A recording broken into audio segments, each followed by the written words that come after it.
नाज़रीन अॼु जो असांजो मौज़ू जेको आहे उहो सिंध सरकार जूं जेके टे वॾियूं इस्पतालूं आहिनि जिन खे वफ़ाक़ पहिरियां पंहिंजे कब्ज़े में वठण जो फ़ैसिलो कयो जॾहिं त उहो 2019 में इहो फ़ैसिलो कयो वियो। वफ़ाक़ टे सिंध जूं वॾियूं इस्पतालूं NICVD ऐं JPMC ऐं NICH जेके पंहिंजे कब्ज़े में वरितियूं, छो त उन्हनि खे ईअं लॻी रहियो हो त वफ़ाक़ जेको आहे उहो उनखे सही तरीक़े सां इनखे हलाए सघंदो, जॾहिं त सिंध हुकूमत खां इहे इस्पतालूं इहो वफ़ाक़ पंहिंजी कब्ज़े में वठणु चाहे पिए त असां सही तरीक़े सां उन्हनि खे हलायूं। उन ते हिकिड़ो वॾो इनकम बजट बि रखियो वियो हो, पर सिंध हुकूमत उन जी मुखालिफ़त हमेशह कंदी रही आहे। ऐं ताज़ो वरी इस्पतालूं जॾहिं पहिरियां वफ़ाक़ पंहिंजे कब्ज़े में वरितियूं, वरी सिंध हुकूमत खे वापसि ॾिनियूं वियूं।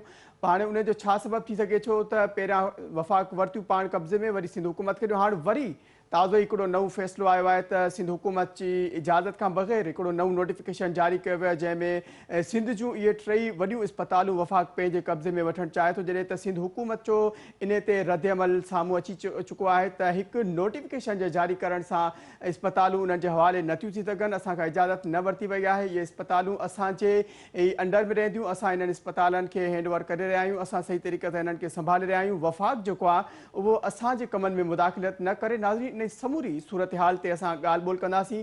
असांखे स्टूडियो में जॉइन कयो आहे मोहम्मद उमर सुल्तान साहब, चेयरमैन यंग डॉक्टर एसोसिएशन जा जेके चेयरमैन आहिनि, जॾहिं त डॉक्टर मोहम्मद अली थल्लो साहब पाण डॉक्टर इत्तेहाद अॻवान जा अॻवान आहिनि, जॾहिं त सग़ीर चांडियो KTN न्यूज़ जा रिपोर्टर असांखे जॉइन कंदा, जॾहिं त बैरिस्टर ज़मीर घुमरो बि असां सां गॾु हूंदा, उन्हनि खां बि उन्हनि जो मौक़िफ़ वठंदा। सभ खां पहिरियां मां उमर सुल्तान जी तरफ़ वेंदुमि, उन्हनि खां पुछंदुमि त इन जो वफ़ाक़ ऐं सिंध हुकूमत जी जेका आहे जंग जारी आहे, इन जे हवाले सां हिननि जो छा चवणु हूंदो। उमर सुल्तान साहब, प्रोग्राम में आपको वेलकम कहते हैं। थैंक यू, बहुत जी जी डॉक्टर साहब, क्या देख रहे हैं आप ये जो वफाक और सिंध हुकूमत की जो जंग चल रही है? पहले हुकूमत ने, मतलब वफाकी हुकूमत ने ये हॉस्पिटल्स अपने जो कस्टडी में लिए, दोबारा सिंध हुकूमत को वापस दी, अब दोबारा उनको वापस लेने का फैसला जो कि मतलब किया गया है, क्या कहना चाहेंगे आप? बिस्मिल्लाहिर्रहमानिर्रहीम। देखें, सबसे पहली बात तो ये है कि फेडरल गवर्नमेंट के कंट्रोल में ये तीनों हॉस्पिटल हैं ही नहीं, वो सिरे से मौजूद ही नहीं है। ये तीनों हॉस्पिटल का जो कंट्रोल है, जो गवर्न कर रही है, वो सिंध गवर्नमेंट है। ये 18 अमेंडमेंट के बाद 2011 से लेके आज तक सिंध गवर्नमेंट बजट दे रही है। सिंध गवर्नमेंट वहाँ के जो एम्प्लॉयज़ थे उनको सैलरीज दे रहे हैं। सिंध गवर्नमेंट जो है वो डेवलपमेंट फंड दे रहे हैं। सिंध गवर्नमेंट ने ही इनको जो है वो साइबर नाइफ, NICVD का एग्जाम्पल है कि एक NICVD से 13 उन्होंने यूनिट बनाए, और जहाँ पे फ्री एंजियोप्लास्टीज हो रही हैं। NICH में आप देखेंगे कि ER से लेके एंडोक्रिनोलॉजी से लेके ICU तक तमाम चीज़ें डेवलप की गई। JPMC में साइबर नाइफ से लेके आपके दोनों गैनी के वार्ड और बाकी तमाम चीज़ें, कोविड वार्ड, सर्जिकल बिल्डिंग, तमाम चीज़ें यहाँ स्टैब्लिश की गई, और यहाँ पे बड़े ऐसन तरीके से ये चीज़ों को लेके चल रहे हैं। अचानक जो है वो इनकी आंख खुलती है फेडरल गवर्नमेंट की, और एक नोटिफिकेशन जारी कर देते हैं। इनके कंट्रोल में तीनों हॉस्पिटल नहीं है, लिटरली ये मौजूद ही नहीं है। तो ये इनका MTI एक्ट, जो असल नोटिफिकेशन कब्जे का नहीं है, असल नोटिफिकेशन ये है कि MTI एक्ट नाफिज कर दिया, यानी कि कंट्रोल तो है ही नहीं, ऊपर से एक ऐसा निजाम लेके आ रहे हैं जो उन्होंने 5 साल पहले KPK में नाफिज किया, और वहां ये बुरी तरह नाकाम हुआ, और आज तक नाकाम है। देखिए, उस MTI एक्ट की वजह से 22 प्रोफेसर ने रिजाइन दिया वहां KPK में, सीनियर प्रोफेसर्स ने। वहां उन्होंने बोर्ड ऑफ गवर्नर्स के नाम पे पॉलिटिसाइज किया, अपने वर्कर्स को वहां बोर्ड ऑफ गवर्नर्स में लगाया, जिसकी वजह से हॉस्पिटल और सेहत का जो मामला था वो पॉलिटिसाइज हो गया, आम आवाम पे बर्डन पड़ा। JPMC इतना बड़ा ट्रस्टी केयर हॉस्पिटल है, यहाँ पे तमाम सिंध के जिला से लेके बलोचिस्तान और KPK से लोग आते हैं। वहां पे जो KPK में MTI एक्ट है, उसके जरिए इन्होंने लैब्स में, OPD चार्जेस में और रेडियोलॉजी के नाम पे वहां लोगों से पैसे लेना शुरू किए, और जो है वो सर्विस स्ट्रक्चर को खत्म करके, गवर्नमेंट सर्विस स्ट्रक्चर को खत्म करके MTI एक्ट का एक फेलियर सिस्टम लेके आए। अब इन्होंने PIMS में पहले नाफिज किया 46 डेज अगो, 46 दिन से वहां बाइकआउट चल रहा है, कोई नुमाइंदा फेडरल गवर्नमेंट का उनसे मुज़ाकरात करने नहीं गया। इसी तरह यहाँ ये तीनों हॉस्पिटल में लागू करना चाहते हैं।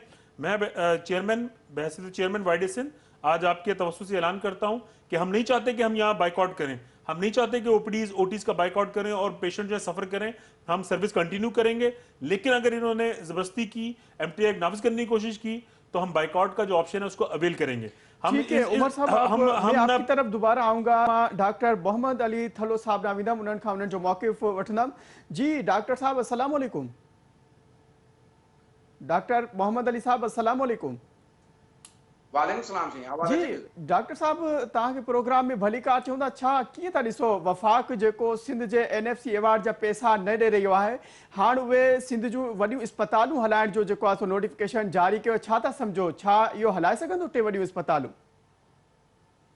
साईं जीअं त हिन खां अॻु में जेको जेका तरमीम हुई अरिड़हीं तरमीम खां अॻु में इहे वफ़ाक़ जे अंडर में इहे इस्पतालूं हलनि पियूं, पर हाणे वरी जॾहिं उहो धार थियो सिस्टम त वरी जॾहिं सिंध गवर्नमेंट उन्हनि खे टेक ओवर कयो त हिन में ख़ासि तौर ते NICD में इन्हनि में जेको आहे फॉरेन फंडिंग्स बि तमामु घणी मिली आहे, तमामु घणी फॉरेन फंडिंग्स मिली आहे, जंहिंखां पोइ हिन में हिकिड़ी इंप्रूवमेंट आई आहे।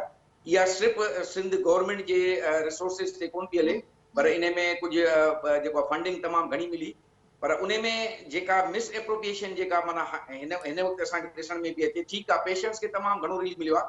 असांखे इहो ॾिसणो आहे असल में असांजो जेका असांजी दिलि घुरे थी त असां चऊं था त पेशेंट खे रिलीफ मिलणु घुरिजे, चाहे उहो वफ़ाक़ हलाए या सिंध हलाए, पर जेको मरीज़ आहे उहो सफ़र न करे, मरीज़ खे वधि में वधि जेको बि माना पंहिंजो वफ़ाक़ या सिंध जेको सहूलियत ॾेई सघे थो, पर असां थोरा ग्रीवेंसिस रखूं था सिंध गवर्नमेंट जे, जेको तव्हां अॻु में बि पंहिंजी गुफ़्तगू में चयो त जेको आहे सो मतिलबु हिनखे एतमाद में नथो वरितो वञे सिंध खे, जेको आहे माना हेॾी वॾी इस्पतालुनि खे जेको नोटिफिकेशन कढियो वियो आहे, त उन में असांजी सिंध गवर्नमेंट जे हेल्थ डिपार्टमेंट जो फेल्योर आहे ऐं उहे जेको आहे सो फेल विया आहिनि पंहिंजे हिन केस खे प्ली करण में। छो त इन में जेको असां सम्झूं था त जेका मिनिस्ट्री आहे हेल्थ जी उहा असांजी बिल्कुलु कंहिं कम जी कान्हे। मिनिस्टर जेका हेल्थ आहे उहा माशाअल्लाह मां सम्झां थो सवाइ उन्हनि खे आराम फरमाइण खां कॾहिं उन्हनि कम जी तरफ़ कॾहिं को ध्यानु ॾिनो ई कोन्हे ऐं उहा मिनिस्ट्री हले थी रुगो उते जेको आहे वेठल जेको आहे चौकीदार पटे वारा ऐं पीए हलाइनि था। इन करे असांजो जेको सिंध जो केस आहे उहो बहितर तरीक़े सां प्ली थियो ई कोन्हे, वफ़ाक़ वटि उहो माना पेश थियो ई कोन्हे ऐं जेको असांजी त हीअ धरती आहे, हीअ सिंध सूबो आहे, असां चऊं था त हिन जे रिसोर्सिस ते असांजो हक़ आहे, पर जेकॾहिं ॿाहिरीं जेकॾहिं हिकु वफ़ाक़ जेको आहे असांजे जी डॉक्टर साहब। हलो अचे जी पियो डॉक्टर आवाज़? साहब। जी त जेकॾहिं वफ़ाक़ असांजे सिंध जे मरीज़नि जी ख़िदमत करणु चाहे थो त बिल्कुलु असां उनखे बि जेको आहे माना वेलकम कंदासीं, पर जेको आहे सो सिंध जो केस प्ली थियणु घुरिजे ऐं हिते जेके मुलाज़िम आहिनि, जेके मतिलबु ख़ासि तौर ते डॉक्टर साहब बि वेठो आहे हिते, उहो बि पंहिंजो जिना अस्पताल में कमु करे पियो, उन्हनि स्टाफ खां बि घटि में घटि इहा राय जेको आहे सो वरिती वञे, छो त कुझु स्टाफ खे बि कुझु ग्रीवेंसिस आहिनि, रिज़र्वेशन्स आहिनि, छो त जेके हुननि खे वफ़ाक़ी जेको हुकूमत जेको हुननि खे माना ॾिए पियो पहिरियां जेको हुननि खे इंसेंटिव्स मिलनि पिया उहे सिंध गवर्नमेंट हुननि खे कोन पई ॾिए, जंहिंजे करे हितां जो स्टाफ बि इन ॻाल्हि में पहिरियां ख़ुशि कोन हुयो। पर हाणे जॾहिं त उहा फॉरेन फंडिंग खां पोइ NICD में त मां सम्झां थो तमामु घणी जेको आहे सो सैलरी पैकेजिस वग़ैरह जेके इंसेंटिव आहिनि, पर अञा ताईं जिनाह में जेको आहे सो अञा ताईं, पर जेकॾहिं सिंध गवर्नमेंट वाकई बि माना इस्पतालूं हलाइणु चाहे थी त सिविल इस्पताल जी हालत उन खां वधीक ख़राब लॻी पई आहे, ॿियनि इस्पतालुनि जी हालत उन खां वधीक ख़राब लॻी पई आहे। असां त गुज़ारिश कंदासीं त सभिनी इस्पतालुनि ते ध्यानु ॾिनो वञे ऐं इन करप्शन वारे सिस्टम खे ख़तमु करे कुझु मरीज़नि जी भलाई लाइ जेको आहे अॻिते माना वधायो वञे। ठीक है डॉक्टर साहब मां हिकु भेरो ॿीहर उमर सुल्तान की तरफ वेंदुमि उन्हनि खां पुछंदुमि त मोहम्मद अली थलो साहब जो मौक़िफ़ ते है डॉक्टर साहब क्या देखते हैं आपने मोहम्मद अली थलो साहब का मौक़िफ़ आपने सुना, उनका कहना है कि हॉस्पिटल जो है वो भले वफाक की कस्टडी में हो या सिंध हुकूमत की जो कि मतलब वो कस्टडी में हो, लेकिन जो मरीज़ आते हैं उनको सफ़र नहीं करना पड़े, तो क्या देखते हैं इस मौक़िफ़ पे? देखें बात दुरुस्त है कि डॉक्टर हमें तो मरीजों से कंसर्न है ना कि हमारे मरीज एंटरटेन हो। अब ये देखें कि जब फेडरल गवर्नमेंट में ये हॉस्पिटल थे मरीज कैसे एंटरटेन हो रहे थे, और पिछले 10 साल से सिंध गवर्नमेंट ने टेकअप किया तो मरीज कैसे एंटरटेन हो रहे हैं। फ्री एंजियोप्लास्टियाँ हो रही हैं, everything is free in JPMC, everything is free in NACH, everything is free in NSGBD। पहले ऐसा नहीं था, जो बजट था वो 3 अरब रुपये था फॉर एग्जाम्पल JPMC का, अब 14 अरब, मतलब बजट भी कई गुना ज़्यादा कर दिया गया है। इंतजामी अमूर में कमी कोताही अपनी जगह मौजूद है, लेकिन पेशेंट केयर पहले से बेहतर हुई है, तो हमें ये बात माननी पड़ेगी। हम किसी ऑर्गेनाइजेशन या किसी पॉलिटिकल उसके साथ नहीं है, लेकिन जो फैक्ट्स हैं उसको तस्लीम करना चाहिए। इसी तरह जनवरी 2019 में मियां साकिब निसार साहब ने फैसला दिया था कि ये तीनों हॉस्पिटल फेडरल टेकअप करे। फेडरल ने गैर संजीदगी का मुजाहरा किया, आज 2 साल होने वाले हैं, इन्होंने कंट्रोल नहीं किया। इन्होंने एक मीटिंग की और कहा कि हमारा पहले तो कहा हमारा बजट नहीं है, फिर इस साल जून में बजट एलोकेट किया, लेकिन आज तक 1 रुपया डिलीवर नहीं किया। आज तक जितने भी इंप्लॉयज हैं ग्रेड 1 से ग्रेड 21 तक, तमाम लोगों को जो सैलरीज हैं वो सिंध गवर्नमेंट दे रही है, मेडिसिन सिंध गवर्नमेंट दे रही है, इक्विपमेंट सिंध गवर्नमेंट दे रही है, बजट सिंध गवर्नमेंट दे रही है। जब आप इंटरेस्ट ही शो नहीं कर रहे और फिर आपने अभी तक कंट्रोल हासिल नहीं किया, और पहले से ही इमरान खान साहब ने अपने कजन नौशेरवा बरकी के कहने पे जो MTA एक्ट लेके आ रहे हैं, मेडिकल टीचिंग इंस्टीट्यूट एक्ट, जो कि प्राइवेटाइजेशन है गवर्नमेंट हॉस्पिटल्स का, हम इसके खिलाफ हैं। हम चाहे कोई भी गवर्नमेंट किसी भी पब्लिक सेक्टर हॉस्पिटल को प्राइवेट की तरफ लेके जाएगी, चाहे पीपल्स पार्टी हो चाहे PTI हो, हम इसके अगेंस्ट में हैं, हम इसको कंडेम करते हैं। इनके इस MTA एक्ट को भी हम कंडेम करते हैं।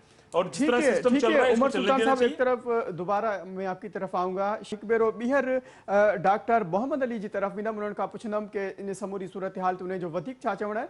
जी डॉक्टर साहब ॿुधाए जो सिंध हुकूमत ऐं वफ़ाक़ जेको हालांकि सुप्रीम कोर्ट 2019 में इहो फ़ैसिलो ॾिनो हो कि वफ़ाक़ जेको आहे सिंध हुकूमत जूं जेके वॾियूं इस्पतालूं जेके आहिनि उन्हनि संभालण जे हवाले सां हुकुम ॾिनो हो, छा था सम्झो जेकॾहिं वफ़ाक़ ऐं सिंध हुकूमत इन्हनि ॿिन्हिनि इस्पतालनि खे जेकॾहिं गॾिजी संभालण जो हिकिड़ो फ़ैसिलो कनि त छा इहो कानून जे इख्तियार हेठि इहो अची सघे थो, इहो थी सघे थो कि सिंध हुकूमत ऐं वफ़ाक़ जेको आहे इन्हनि टिन्हिनि इस्पतालनि जी ज़िम्मेवारी खणनि ऐं इहो टई इस्पतालूं जेके आहिनि या इन समेत ॿियूं जेके वॾियूं वॾियूं इस्पतालूं आहिनि उहे हिकिड़े तरीक़े तहत हलाए सघजनि थियूं?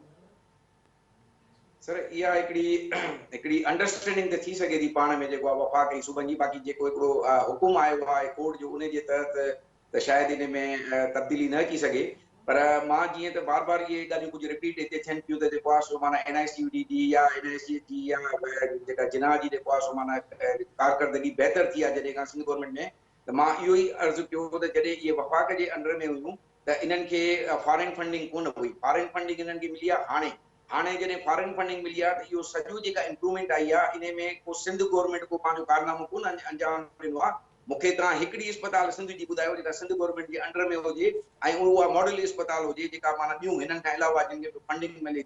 हिननि पंहिंजूं इस्पतालूं सिंध गवर्नमेंट पाण खपाए छॾियूं, NGOs खे हिननि जेको आहे माना खपाए ॾिनियूं, हिननि पंहिंजो फेल्यूअर पाण उते माना ॿुधायो त असां न आयल आहियूं, असां इस्पतालूं नथा हलाए सघूं। हिननि PPA छा आहे कि हिननि ॿियनि जेको आहे सो माना IHS वारनि खे ॿियनि खे हिननि जेको आहे पार्टनरशिप में ॾिनियूं त बाबा तव्हां वञी हलायो। उन्हनि खे 3-3 अरब रुपया पाण उन्हनि खे बजट ॾियनि था, वरी उतां उहो पंहिंजो हिकिड़ो शेयर उतां कढी करे बाक़ी उन्हनि खे चवनि था त एम्प्लॉइज़ बि तव्हांजा, इंफ्रास्ट्रक्चर बि सिंध गवर्नमेंट जो, दवाऊं बि सिंध गवर्नमेंट जूं हलायो तव्हां, तव्हांखे 4 अरब रुपया असां ईअं ख़र्ची ॾींदासीं त तव्हां वेही जेको आहे हुनजो। त सिंध गवर्नमेंट पंहिंजो केस हाराए इन करे चुकी आहे जो सिंध गवर्नमेंट जो इंट्रेस्ट आहे कोन। मां तव्हांखे अर्ज़ु कयो त सिंध हेल्थ डिपार्टमेंट में जेतिरा मसला आहिनि, जेतिरी मिनिस्ट्री ऑफ हेल्थ में मसला आहिनि, उहो पंहिंजो मसलो हल कोन था करे सघनि। हाणे वरी इन्हनि 3 इस्पतालुनि ते हिननि जो जेको शौक़ु वधीक इन करे आहे त इन में अरबे ऐं खरबे रुपयनि जी फंडिंग आहे। असां चऊं था त बिल्कुलु सिंध गवर्नमेंट जे अंडर में हुजे, लेकिन इन ते मॉनिटरिंग जेको आहे सो बिल्कुलु कंहिं अहिड़नि इदारनि जी हुजे त जेको फंडिंग अचे थी, मतिलबु 40 लख रुपया हिकिड़े माण्हू जी पघार आहे। छो कहिड़ी मतिलबु तव्हां NICUD जे CEO खे या 2-3 उन्हनि खे कंहिंखे 40 लख रुपया पघार, मतिलबु तव्हांजो 21 ग्रेड जो 22 ग्रेड जो ऑफिसर जेकॾहिं 4 लख रुपया खणे थो, तव्हां 40 लख हिकिड़े माण्हू खे पघार था ॾियो। तव्हां 16 लख रुपया PA खे पघार था ॾियो। तव्हां जेको आहे 8 लख रुपया, छो मतिलबु अंधेरा छा?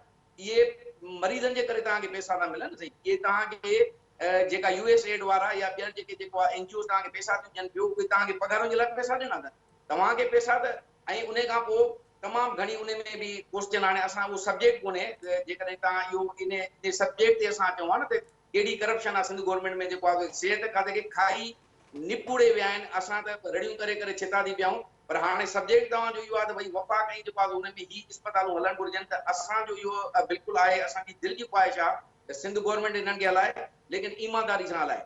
ऐं जेकॾहिं हिननि खे हलाए थी सुठे नमूने सां त पोइ माना ठटे जी इस्पताल ॾोह कोन कयो आहे, लाड़कानी जी इस्पताल ॾोह कोन कयो आहे, सिविल इस्पताल कराची ॾोह कोन कयो आहे, ॿियनि सॼी इस्पतालनि जो ॿेड़ो ॿुॾो पियो आहे। शौक़ु जेको आहे सो NICUD ते ऐं अची जेको आहे माना सॼो हिन ते आहे जिना ते। त अर्ज़ु तव्हांजे प्रोग्राम जे हिन सां इहो आहे त भले सिंध गवर्नमेंट हलाए, पर हाणे उहो पंहिंजो केस हाराए चुका आहिनि। मां सम्झां थो त लॉजिकली या जेको आहे हिन लॉ जे मुताबिक़ शायदि उन्हनि खे ॾियणी पवंदी। ऐं ही छो कन्विंस न करे सघिया उन्हनि एम्प्लॉइज़ खे, जॾहिं इहो सिंध जे हुन में अची वियो, हिननि छो एम्प्लॉइज़ खे जेको आहे सो माना कन्विंस न कयो त बाबा जेके तव्हांखे सहूलियतूं मिलनि पियूं असां बि तव्हांखे उहे ई ॾींदासीं। ही सिर्फ़ु जेको आहे उन वक़्तु जेको आहे माना हिननि अहिड़ी माहौल क्रिएट कयो, हिकिड़े माण्हू जी पघार जेको आहे 50,000 मिले थी, उनखे तव्हां चवंदो त हाणे उहो तव्हांखे वफ़ाक़ हुजे, मां तव्हांखे 30,000 पघार ॾींदुमि, पोइ छो न वेंदो कोर्ट में? वो बिल्कुलु हक़ ते सच ते कोर्ट में विया। हिननि जो फेल्यूर आहे, हे फेल्यूर आहिनि। हिननि जो सिहत खातो बिल्कुलु हिकिड़ो नाकाम इदारो आहे। ऐं जेकॾहिं मां हिननि खे चैलेंज थो कयां, ही अची जेको आहे मीडिया ते हिननि जो सेक्रेटरी हिन जी मिनिस्टर हुए, हे हिकिड़े मिंट में हिननि में अख़लाक़ी जुरत कोन्हे जो हे ॻाल्हाए सघनि त हिननि सिहत खाते में कयो छा आहे। सवाइ करप्शन जे ॿियो हिननि कुझु कोन कयो आहे। बाक़ी हाणे असांजी दिलि जी ख़्वाहिश आहे बींग सिंध जे रहवासियुनि जे की सिंध जी हुन में हुजणु घुरिजे। पर असां हिननि खे बि माना अपील था कयूं त महिरबानी करे हिन जी इंतिज़ामी उमूर में सॼी सिंध जी इस्पतालुनि खे ठाहियो। मरीज़ रुली विया आहिनि, मरीज़नि जे लाइ का बि असां हिननि खे रिस्पॉन्स लिखी मोकिलिया आहिनि पंहिंजे सिंध डॉक्टर इताज जे पारां त साईं ही इंप्रूवमेंट हिते ॿुधण लाइ तयारु कोन्हनि, ॻाल्हाइण लाइ तयारु कोन्हनि। जिते जेकॾहिं हिते 2 करोड़ रुपया लिफ़ाफ़े में विझी इहे रिस्पॉन्स असां वञी ॾियूं हा ठीक त है, पोइ ठीक सभिनी है। खां अॻु में मोहम्मद उहे अली साहब तव्हां सां गॾु रहिजो। मां उमर सुल्तान खां उन्हनि जो मौक़िफ़ वठंदुमि। जी, क्या देखते हैं आप मोहम्मद अली साहब की आपने बात सुनी कि सिंध हुकूमत मतलब जो सिर्फ एक ही हॉस्पिटल, जो बड़ी बड़ी हॉस्पिटल्स हैं उन्हीं पे मतलब बज़िद बनी हुई है, लेकिन जो सिंध के और अजला में जो मतलब हॉस्पिटल्स हैं उन पे ध्यान नहीं दे रही। तो इस सूरत हाल पे मतलब अगर छोटी छोटी हॉस्पिटल नहीं बना रही, अब वफाक और सिंध हुकूमत की ये जो जंग चल रही है, क्यों हुकूमत को उन दूसरी हॉस्पिटल जो छोटी छोटी हॉस्पिटल उन पे भी ध्यान देना चाहिए? नहीं, ये तो मैं इस बात पर की तायद करता हूँ कि आप अपना जो हेल्थ का इंफ्रास्ट्रक्चर है, जो बेसिक हेल्थ यूनिट से शुरू होता है, वहाँ से आप इंफ्रास्ट्रक्चर बनाना शुरू करें ताकि गांव देहात के जो लोग हैं उनको कम से कम फर्स्ट एड तो मिले। फिर आपके जो डिस्ट्रिक्ट हॉस्पिटल्स हैं, आप लाड़काना, सखर, नवाबशाह, मीरपुर खास, हैदराबाद, ये जो मेन हॉस्पिटल है इनका स्टैंडर्ड भी जेपीएमसी ऐसा करें ताकि इनका जो बर्डन है जेपीएमसी की तरफ वो कम हो, वो नियर टू देयर होम उनको बेस्ट फैसिलिटी वहाँ अवेलेबल होनी चाहिए। एनएसएफडी की एग्जांपल है। आप देखेंगे सखर में एंजियोप्लास्टियाँ हो रही हैं, आप देखेंगे कि वो हो रही हैं। तो ये एनएसएफडी का जो मॉडल है ये ट्रस्टी केयर हॉस्पिटल में मल्टीप्लाई करें। एनएचसीएच का मॉडल भी बच्चों के लिए पूरे सिंध में इसको मल्टीप्लाई करें। ये बात दुरुस्त है, आप अपने चीज़ों को बेहतर की तरफ लाएं। आपके अंदर जो करप्ट अनासिर है उन पर नजर रखें, उनको कंडेम करें। जो आपके अच्छे स्किलफुल लोग हैं उनको अप्रिशिएट करें, वो आगे आएँ। आपके जो इंतजामी अमूर जो देखते हैं, आपके डीएचओज, एमएस, वो आप मेरिट पे उनको फोकस करें। आप मेरिट पे जब उनको लगाएंगे तो ऑटोमेटिकली आपका सिस्टम बेहतरी की तरफ जाएगा। लेकिन नहीं जा रहे ना, आप देख रहे हैं सुप्रीम कोर्ट के अंदर इन लोगों ने अपना केस हार चुके हैं। सुप्रीम कोर्ट अच्छा, ये मसला देखें, ये जब 18वीं तरमीम आई उसके बाद ये कोर्ट में केस किया, तो वो जब फेडरल गवर्नमेंट भी पीपल्स पार्टी की थी और प्रोफेशनल गवर्नमेंट भी, उस दौर में इनके जो वकील जो एडवोकेट थे जो केस परसू कर रहे थे वो कोर्ट में पेश नहीं होते थे, रजा रब्बानी साहब। फिर 2016 में हाई कोर्ट ने फेडरल के हक में फैसला दिया। फिर रिव्यू पिटिशन में भी इन्होंने जो है वो इतना संजीदगी नहीं दिखाई और 2019 में दोबारा केस हार गए। ये बात दुरुस्त है कि इन कोर्ट जो है वो लीगल ग्राउंड पे तो ये चीज़ हार चुके हैं, लेकिन प्रैक्टिकली ये नामुमकिन है कि डिस्टेंस से आप सेहत को कंट्रोल करें। आप इस्लामाबाद में बैठ के जेपीएमसी, एनएचसीएच और एनएससीडी को चलाएं, ये प्रैक्टिकल चीज़ नहीं है। 18 अमेंडमेंट के तहत ये सूबों का हक है, अगर इस पर नेगोशिएशन हो सकती है, अगर दोनों बैठ के इसको ऑटोनमस बना के, जिसमें एक फेडरल का नुमाइंदा लें, ये फेडरल गवर्नमेंट का, एक प्रोफेशनल गवर्नमेंट का, और ऑटोनोमस बोर्ड बना के इन तीनों हॉस्पिटल को चलाया जा सकता है। लेकिन कानून के अंदर ये आ सकता है कि जो मतलब सिंध की ज़ेरे सदारत जो मतलब जो हॉस्पिटल से वफाक अगर उनका मतलब वो लेना चाहे, संभाल सके, तो क्या संभाल सकती है? देखिए, 18 अमेंडमेंट के तहत तो नहीं संभाल सकता, लेकिन 18 अमेंडमेंट में एक शिक थी कि जहां रिसर्च चल रही हो, जहां पे पोस्ट ग्रेजुएशन हो रही हो, तो वो इदारे फेडरल के अंडर ही रहेंगे।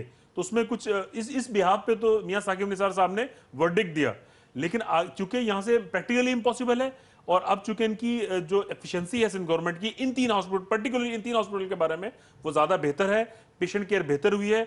अब देखिए, मरीज सिंध के हैं, डॉक्टर सिंध के हैं, एम्प्लॉय सिंध के हैं, तो सिंध को चलाने में क्या हर्ज है?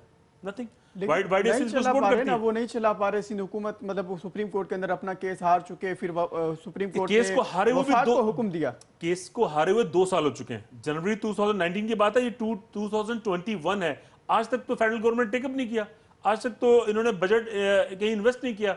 इनकी देखें, ये जो फेडरल गवर्नमेंट आई है ना, ये गैर संजीदा, इनकॉम्पिटेंट और करप्ट है। इनके जो डॉक्टर शेरमा बरकी हैं वो अमेरिका का एमटीएस सिस्टम तो पढ़ के आ गए हैं, लेकिन उसकी रूह के साथ इसको इंप्लीमेंट नहीं करवाना चाहते।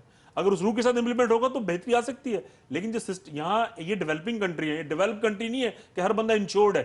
आप वो सिस्टम क्यों जहन में रख रहे हैं? आप अपने सिनेरियो के साथ, अपने एनवायरनमेंट के साथ, अपने लोगों के साथ, लोगों की फाइनेंशियल चीज़ों को देखते हुए चीज़ों को इंप्लीमेंट करें ना। आप सर्विस सेक्टर को बेहतर सिस्टम है तो वो लेके आए, आप उससे वर्स सिस्टम को लेके आ रहे हैं। आप अपने मरीजों को मजीद जो है वो पेशेंट केयर को मुतासिर करना चाहते हैं।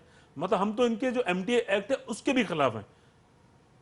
ठीक है नाज़रीन, ॻाल्हियूं ॿुधियूं डॉक्टर उमर सुल्तान बि असां सां गॾु हुआ, जॾहिं त डॉक्टर मोहम्मद अली थलो साहब असांखे जॉइन कयो आहे। नाज़रीन, समूरी सूरत हाल ॾिठी, हाणे ॾिसणो इहो पवंदो त सिंध हुकूमत ऐं वफ़ाक़ जी जेका इस्पतालनि जे हवाले सां जेका जंग हली रही आहे, इहा जंग केरु खटंदो? छा वफ़ाक़ जेको आहे उहो इहा पंहिंजी जंग जेका आहे उहा हारे वेंदी, या सिंध हुकूमत पंहिंजो हिकिड़ो थाक जेको आहे उहो इन ते जमाए रखंदी? इन जी सूरत हाल ते नाज़रीन वधीक हिकु प्रोग्राम रखंदासीं। मां पंहिंजो मेज़बान उमर सुल्तान खे आपका बहुत शुक्रिया, आपने हमें जॉइन किया। जॾहिं त मोहम्मद अली थलो साहब अवां बि असांखे जॉइन कयो, अवां जी वॾी महिरबानी। सग़ीर चांडियो असां सां गॾु आहे कराची खां।